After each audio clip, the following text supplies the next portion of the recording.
धन्यवाद करूंगा जिला बाल कल्याण परिषद, जिन्होंने आज मुझे इस अवसर पर आमंत्रित किया। पहले तो सबसे पहले जितने तारीफों के पुल बांध रहे हैं इतना कुछ है नहीं, ठीक है। But this is quite unfortunate, अगर ऐसे कहूँ कि स्टार्टिंग में उन्होंने कहा बहुत ईमानदार। देखिए, एक समय था जब ईमानदारी को हम फॉर ग्रांटेड लेते थे और करप्शन एक दुराचार था, उन लोगों को हम सेग्रीगेट कर रहे थे। एक समाज के तौर पर आज हम उस स्टेज पर आ खड़े हुए हैं कि हमें किसी की ईमानदारी की प्रशंसा करनी पड़ रही है। वैसे एक समाज के दृष्टिकोण से देखें तो बड़ी दुखद प्रोग्रेस हमारी, इसे मैं कहूँगा, आज़ादी के बाद। क्योंकि ईमानदारी तो वो चीज़ है जब हम बच्चा पहली कक्षा में जाता है उसके बाद उसको सिखाते हैं कि वो ईमानदार अपने प्रति रहे, समाज के प्रति। तो उसके दायित्व जब वो जवान होता है, समाज के अंदर नौकरी करने आता है, तब उसका आता है। But this is quite unfortunate. But फिर भी आप सभी का बहुत बहुत धन्यवाद। और सबसे बड़ी लर्निंग अगर मैं कहूँगा आज, इससे अगर कोई हम सबको लेनी चाहिए जो हम 30 वर्ष की उम्र क्रॉस कर चुके हैं, कि जिस एनर्जी के साथ ये बच्चे परफॉर्म कर रहे थे, अगर महीने में हम एक दिन भी ऐसा कर लें तो हमें ना घुटनों की प्रॉब्लम है ना मोटापे की प्रॉब्लम है। टू बी वेरी फ्रैंक, जिस फ्री स्टेट ऑफ माइंड के साथ ये बच्चे परफॉर्म कर रहे थे, तो वो बड़ा ही सुखद था। हर छोटी बिटिया के अंदर मुझे अपनी खुद की बेटी दिख रही थी। मेरी बेटी भी 8 ही महीने की है। मैं बस ये देख रहा था 1 साल में होगी तब ये यहाँ ये परफॉर्म कर रही होगी। तो बीच में एक संदेश भी दिया इन्होंने कि बेटी बचाओ बेटी पढ़ाओ। तो देखिए, ये तो हम सभी मानते हैं कि बिटिया जो है वो हम सबके घर की शान है। और इसमें बड़ा अच्छा इंसिडेंट मैं आप सभी से शेयर करूँगा। तो जब मेरी बिटिया हुई तो मेरे एक दोस्त ने मुझे कहा, कहता तुम्हें एक डिफरेंस बताता हूँ। तो उसका एक बेटा एक बिटिया है, तो वो 1-1.5 साल के डिफरेंस है। तो कहता आप ना बेटी को डेली चेरिश करोगे। मैं कैसा क्यों, मतलब जस्ट क्यूरियोसिटी से। तो उसने कहा यार मैं बताता हूँ। कहता मेरा बेटा है 9वीं में, बिटिया है 11th में। तो कहता जब मैं घर आता हूँ ना, तो बेटी अगर सो रही होगी ना, तो आगे पूछे कि पापा खाना खाया नहीं खाया। कहते जब मैं 11 बजे आऊँ, जब 12 बजे आऊँ। और अगर मैं 8 बजे भी आ जाऊँगा तो मेरा बेटा खेल रहा होगा ना, वो रजाई में जाके सो जाएगा, अरे क्यों आ गया। तो दिस इज रियलिटी।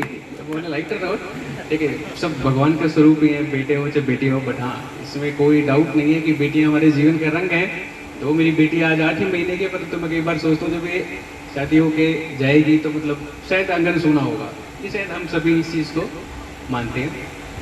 और मेरी तरफ से, जिला पुलिस की तरफ से, बाल कल्याण परिषद को मैं ये कहना चाहूँगा कि हमारी पुलिस लाइन का कैंपस काफ़ी बड़ा है, हमारे पास बहुत सी सुविधाएं हैं। जब भी आपको कोई ऐसा प्रोग्राम करवाना हो तो आप लोग उस प्रीमाइस को ज़रूर यूज़ कीजिए, हमारी तरफ से आपको पूर्ण सहयोग रहेगा। और इसके साथ ही एक संदेश आप लोगों के लिए, जितने भी हम लोग यहाँ पर रहते, कि हमारा देश आज आज़ाद हुए हमें बहुत साल हो चुके हैं, 75 वर्ष के करीब हम आ चुके हैं। तो जब तक कोई भी छोटा बच्चा है वो अगर अशिक्षित रहता है या उसे किस चीज़ की नीड है, अगर हम उसे बतौर एक लोकतंत्र हम उसको प्रोवाइड नहीं करवा पाते, तो देखिए कहीं ना कहीं वो हमारी नाकामी है। तो मेरी तो आप सभी से एक अनुरोध है मेरा आप सभी से कि हम सब जो हैं ये समाज में, देखिए एक राष्ट्र या एक समाज पावरफुल तब होता है जब सिविक सोसाइटी या उस सोसाइटी के अंदर रहने वाले लोग सजग होते हैं। तो यदि आप लोग अपने आसपास की जिम्मेदारी उठाते हैं कि हाँ हमारे यहाँ पर एक बच्चा शिक्षित है, या देखिए जरूरी नहीं कि हम ही उनको फंड करें। समाज सरकार की ओर से बहुत सारी ऐसी स्कीमें हैं जो उनको फंड करने के लिए मौजूद है। मेरा तो सभी से अनुरोध ये है कि जहाँ भी कभी हमें कोई ऐसा बच्चा नीड दिखे तो एटलीस्ट जो जिला के अधिकारी हैं उनके संज्ञान में जरूर लाएं। देखिए बहुत सी सारी चीज़ें होती हैं जो हमारे संज्ञान में नहीं आती, परंतु आप लोग हमारे लिए आँख हैं, कान हैं, आप ही हमारे लिए हाथ हैं। तो ऐसा ज़रूर कीजिए। मैं अभी रिसेंटली मैडम को मैं यही बता रहा था, अभी वॉट हैपेंड कि अभी नवरात्र जब खत्म हुए तो कंचक वाले दिन कुछ बच्चियों को मैंने बुलाया, तो वो सभी बच्चे गरीब परिवारों से थे।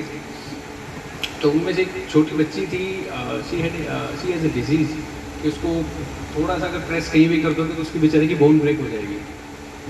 परंतु उसका पढ़ाई में इतनी रुचि है कि वो ऑनर एवरेज डेली 3 किताबें ख़त्म कर देती है। This is a this is an extra ordinary politician. तो ऐसे बच्चों को हम आगे लाएं, हम उनका सहयोग करें, एक सरकार के तौर पर, एक समाज के तौर पर, एक उनके हमारे समाज के ही तो भाई बहन ही हैं सब, हमारे ही बच्चे हैं, कोई बच्चे हैं, कोई भाई बहन है, उनको हम बतौर समाज में उनको सपोर्ट करें। मैं तो यही कहूँगा आप सभी से कि आज अगर हम एक छोटी सी चीज़ यहाँ से अगर ले जा पाएँ तो वो ये है कि बच्चा है, ये फूल हैं, इनको हमें नर्चर करना है, छोटे छोटे बीज हैं, इनको हमें नर्चर करना है। और मेरे आने का उद्देश्य सिर्फ एक ही है कि शायद इनमें से एक बच्चा भी किसी की छोटी मोटी समझ में पड़ेगी या इस भर्ती से कोई इंस्पिरेशन ले जाएगा, शायद वो आगे बढ़ जाएगा। क्योंकि हमारे एक प्रोफेसर हुआ करते, ज़्यादा टाइम ले रहा हूँ आपका, जस्ट लास्ट मिनट। तो देयर यूज्ड टू बी एक आईटी, मैं मेरी बीटेक आईटी दिल्ली से है, तो वहाँ पे एक प्रोफेसर हुआ करते थे। अब तो वो काफ़ी टाइम हो गया, रिटायर हो गए। तो उनका नाम था professor Madan Gopal, he was from Tamil Nadu. तो जब हम पढ़ते थे उस टाइम वो करीब 77 या 78 वर्ष की आयु के थे। तो वो बहुत ही सॉफ्ट स्पोकन थे, और उनकी, वैसे मैं बता दूं कि उनकी वैल्यू क्या थी कि वो किसी भी बड़ी इंडस्ट्री में जहाँ पे मैन्युफैक्चरिंग प्रोसेसेस अगर हैं, तो वहाँ पे अगर उनकी एक सिंगल विजिट भी करवाते तो it costed around 20 lakh rupees per hour, 20 lakh रुपए पर घंटे का वो चार्ज कर सकते थे। उनकी टाटा मैक्रोवेल्स की उनकी किताबें उन्हीं की लिखी हुई थी। तो एक दिन था, वो सर्दियों का दिन था, तो हमारी क्लास चल रही, तो कोई चुप नहीं हो रहा था। वो बहुत ही सॉफ्ट स्पोकन थे, बहुत ही सॉफ्ट स्पोकन, चप्पल पहन के आया करते, शर्ट उनकी बाहर होती थी, कभी टकिन नहीं होती थी, एक लूज सी पैंट, और एक वो पुराने ज़माने का चश्मा उनका सिंपल वो पहन के आते थे। तो वो एक दो बार उन्होंने प्यार से कहा चुप कर जाओ, मुझे पढ़ाने दो, तो बच्चों ने वैसे ही मतलब ध्यान नहीं दिया उनकी ओर। What did